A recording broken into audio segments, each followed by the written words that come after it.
I was 17 years old, and as soon as I heard it on the radio, I ran over from, Dick May's store to my grandfather to tell him. I remember that very clearly. 2 years later, I think I went in. I was drafted. Okay. 42 of us from high school up here went in at the same time. This was January 1943. And we ended up down at Camp Lee in those days. It's Fort Lee now. And then we went all over. I ended up out on the West Coast, Vancouver, and near Portland, Oregon. And from Portland, Oregon, I went over to England. So you didn't go to Japan? You didn't go to the Pacific? No. I went to Portland, grabbed a company out there, got with the company, and then we come back to New York, got on the Queen Mary, and ended up in England. This is late 1943, I believe. Were you concerned about U-boats? I had to sleep in that lower bay in that Queen Mary. We had 15,000 soldiers on there like sardines. Matter of fact, I never did get to see the whole ship because of so many people. And I remember sleeping down below the water. Of course, the Queen Mary would go 3 minutes one way, and then they turn and go 7 minutes another way, keep from U-boats hitting them, setting up on them. But if a U-boat had hit you, you had been... been like a Titanic, I guess. Yeah. Now, what was your unit? My unit was the 245th, which was outfit to make sure supplies got to the army. I was up getting off the Queen Mary, and William was sheltered up by somebody. Anyway, the bunch of Navy guys were there, and they got to arguing over, the Navy shot down a lot of our guys in South Italy. Because of a friendly fire incident over Italy. Anzio, or whatever you call it. Anzio, yeah. They got to mixing it up amongst themselves. And the Navy, the soldiers up there were raising Cain fighting the Navy. Because I think the Navy these boys had been down there. They may be the ones that shot them down. I forgot why the fight started, but it was this is just after I landed over in England. Oh, some of the things. It's unbelievable how many things happened. Of course, it comes to me, some of it. We were stationed in Plymouth, England, before we went over to France. And the Germans would fly over every night at 11 o'clock. Bed check Charlie, they used to call it. Now, we had to get out of bed, jump in the trenches. They'd always drop one bomb in our camp. And then they're going up to Bristol, I guess, all that war industry up there. But anyway, one night, I was fast. I was kind of athletic, and I was fast, and I dived into that trench, and I guarantee it was 3 guys under me. And I thought I was real fast. But the whole barracks would dive in, and well, it was a big, not just a little bit trench, a big trench there. So, anyway, one bomb come in there one night and hit our mess hall. The whole mess hall went. Next morning we had no breakfast. But that's the only time in them bombs ever hit us. See, the English had those searchlights and those balloons up there. They couldn't get down but so low. But we'd see the German planes on them searchlights. They'd get one in them searchlights, they'd shoot it down. And so when did you cross the channel and come into Le Havre? This was about 10 days after D-Day. I landed on Omaha Beach. Wow. What was that like? Well, when we went in, I was on the landing craft infantry, And as we were getting ready to land, our first guy, you had about 100 pounds on you. The first guy that got off, he went about 12 feet down in the water. So two guys jumped in and pulled him back. And come find out, we had landed on a craft that had sunk. And we had to wait till 12 o'clock at night till the tide came in. We thought we were in ankle water, but we in 12 foot of water. I know we'll forget that guy going. I was about the third man behind. His name, I remember just like, his name was Luke from New Orleans. And like I said, we had about 100 pounds on us. And I'm telling you, everything, hoe, shovels, and all that stuff. If I remember correctly, we walked about 2 miles in mud from Omaha Beach, and they put us in a staging area. And then after that, we spread it out. So how did you make it from Le Havre to Antwerp? Was it in like tanks or jeeps or half tracks or? Sometimes you had to walk, and sometimes we get on these trucks. I don't forget what to call them, 6x6 or something like that. I remember going through St. Lo. You've heard of St. Lo. Wasn't nothing left when I got there. Yeah. And we went on up the coast, went to Le Havre. And Le Havre, I know we'll forget, I was sitting on a 6x6 truck, and some Frenchmen rode up behind us. And first thing they said, well, most you damn Yanks go back to New York where you came from. I said to myself, we're supposed to be helping these people. Come find out, it was a raid on the Sunday just before we got there for thousands of planes and killed about 30,000 French people. Oh. And they were mad. Yeah. And I can understand why now. Yeah, right. But I know we'll forget sitting on that truck and a couple of them guys come on, why don't you damn Yankees go back to where you come from? Right. We would detonate mines all the way up from Le Havre, France, on up into Belgium. You were clearing mines. Right. Until we got to Belgium. And is that when you got posted in Antwerp? Yeah. And finally, we got in Antwerp. Now, I think I was on a train. Somehow we got on a train, boxcar. And I remember as soon as we settled down, I was laying on a concrete floor somewhere in Antwerp, and that first bomb hit. Now, I'd heard a lot of bombs in my life, but I never heard one that's so loud. And it kind of shook us. And then we found out what these things were. They were all V1s flying over. And that was the first one. But then it started happening every day, at night.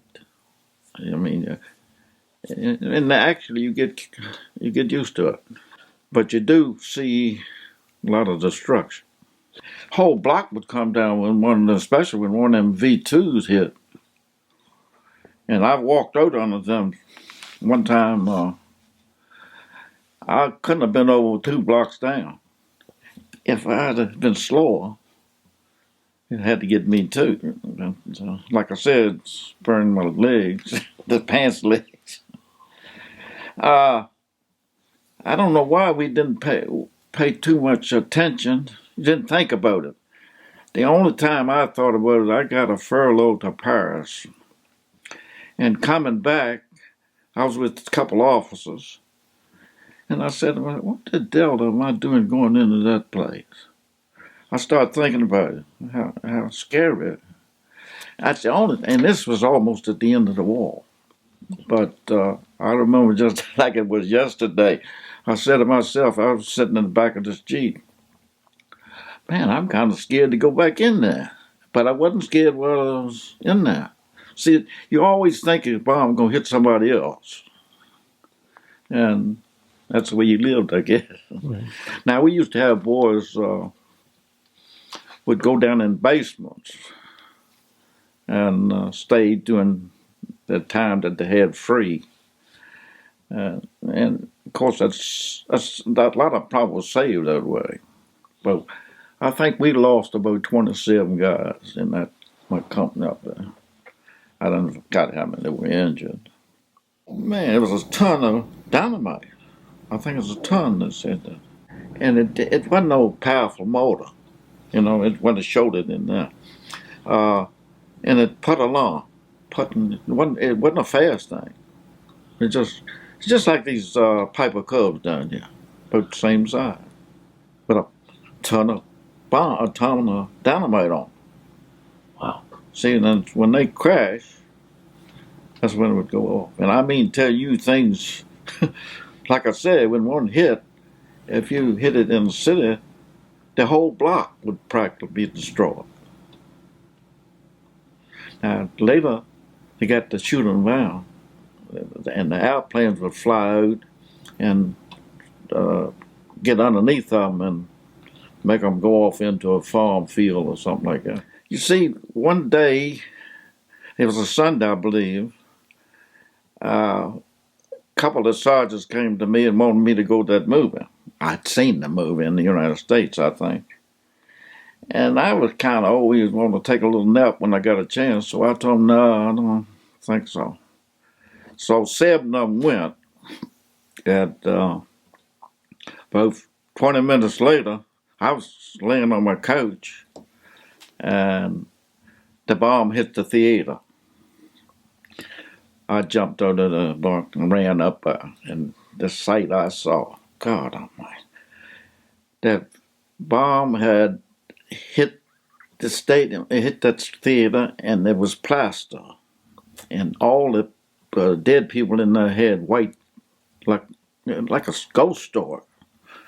And you'd be amazed how you saw the bodies up on balconies and things.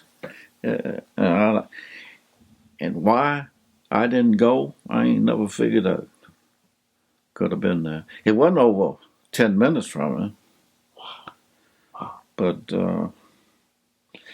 like I said, I think it's about 500 soldiers in there. And the movie was Buffalo Bill.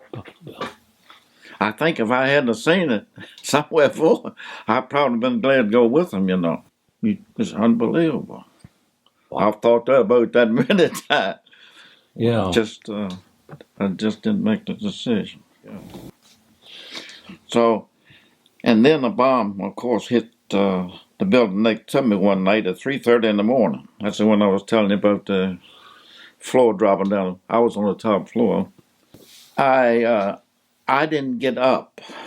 I caught the devil the next day because I realized there were electrical wires running out front of the building and everything, and I said, why should I get up at 3 o'clock in the morning and step on electrical wire, especially after I've been saved? So I caught the devil from that first sergeant next morning. 7, 8 of us didn't get up. But on the other side, the building, 56 English officers were killed in that one building. Now you were on the top floor, you said? About the 4th floor up. That's where you were billeted. That's where you That's were. right. Mm-hmm. And on the V2, was it V2, V1? I think it's V2, yeah. It hit the building next to you. Right. And you said the floor collapsed? My building dropped the complete floor. Just that way. I don't understand. I think I had a picture of standing by it, but so I decided, if I'm alive now, why should I go out there and take a chance? But in the meantime, you had the rescue squads and all coming by and getting the people that were injured. So I do remember that the way the building went down, it left a little ledge on the side, and there was a guy sleeping on that ledge. Now, he was up 3 or 4 floors, but he was saved. It was just one little ledge, and he was sleeping on his cot. Now I consider that luck, real luck. Yeah. Well, same with the theater. But he was saved. Yeah. But quite a few guys got killed in it. Probably the worst things was digging these people out. We weren't supposed to do it, but when you go by a place and people screaming and all, you try to help them. My job was to set up supply tents, not tents, supply. We go behind the lines and pick out places to start a little depot or something so the supplies be close to the infantry. Sometimes the Germans come back and get them if you put them in the wrong place. But I remember usually I and 3 other guys would get in a Jeep and we struck out across Belgium or getting close to Germany and pick these places for the people back to bring the supplies, like ammunition, food, anything you think of. Caches, I guess you call them. Right. So that was my main job, really. Well, we'd find places where the Germans wouldn't see if they'd be usually 10 to 15 miles, maybe up further. But sometimes they break through the lines and they get your supplies. Now, this is what they were trying to do when they were trying to get back to Antwerp. See, we had millions of tons of supplies that come in on these Liberty ships at all times. You wouldn't believe the fields full of so much stuff. And all of it had to get to the front. So we were... And that was Hitler's idea to break to the Battle of the Bulge, is to come through there and get them their supplies. But they stopped them, thank goodness. Right. So, you see, it starts snowing in December, about the 15th, and it snowed, and it was cold. I mean cold. And it snowed off and on up into January, and cloudy. You never see the sun. That's why we couldn't get the planes up. No planes whatsoever. And lots of soldiers froze to death. And I tell you, I wouldn't. It's one of the coldest winters they claim they ever had over there. I don't know why things like that happen, but anyway, after they stopped them at the Battle of the Bulge, it was just about over with. But they were on the way to come to Antwerp, I can tell you. Yeah. See, Antwerp is on the coast? Right on, just like Norfolk. Okay. It's the third, I think at the time, it's the 3rd largest seaport in the world. I remember some of them guys, one of the guys we had in the outfit, he dived on a gasoline truck one time. I know when the German was strafing the port, and he dived under that thing, and after he realized what he did, he finally got a Section 8, which means he, yeah. And I will forget that, but I ain't no place to die. You were telling me a story about shooting at a enemy plane? Right. Now, tell me about that. This was a jet. I had never seen one. This was the first one I ever saw. He was coming up a canal in Antwerp, and I was behind a brick wall, which was safety, I figured. So he was flying. He couldn't have been over 100 feet high, doing about 600 miles an hour. And so I had my gun, and I just shot. I know I ain't come close to hitting it because that bullet wasn't fast enough to get to him. But anyway, he shot and went on like that. But in the meantime, while I was shooting at him, it was 7 or 8 overhead, way up there, having a dogfight with our planes. And they were strafing. And man, I said, how crazy I'm. While I'm worrying about this guy, these people shooting up. And I dashed into a little brick building. I never forgot what was in that little building. But that is, and it's hard to believe, but this is the first jet I have ever seen, and I had a chance to shoot at it. And I get to thinking every day I could have got that guy if I'd have been a little faster and shot in front of him. See, but while he was coming up. As it was, I shot at, I could see him just plain as day. I could see his head and everything just plain as day. He's so close. And I said to myself, damn, that plane's so fast. So tell me, how did you spend the rest of the war up? They wanted to give me a battlefield commission, a second lieutenant, to stay over another year. Well, I'd been over about a little over 2 years, and I wanted to come home. And in a way, I maybe should have stayed, but we sat around waiting to go to Japan. See, after the head over there, and we were getting close to go to Japan, before they won over there. And I don't know what we did. We didn't do much of anything, really. But we kept on hearing the rumor that we were getting ready to go to Japan. I just didn't want to go to no Japan. No. And a lot of people over there did go to Japan. But they, for some reason, we didn't quite make it. Yeah. But we were getting close. Yeah. If it's at the end. Yeah. But I wasn't interested in going to Japan. Right. And I think we just had regular duty. And the supplies, they dwindled on down, They didn't have to have the supplies. So after the war, we had a big football game. And I was going through the gate. Now coming out the gate after the game was over. And here comes Koch Lanigan and Carl Freed, the first guys I've seen from Orange in at least 2 years. Here we are, at least 30,000 soldiers. Now, how these things happened, I don't know. So I took them over to my headquarters and we fed them at night. But that was back in, must have been April of 46. No, 45. But they were the only two guys I ever saw from Orange. And that was after the war.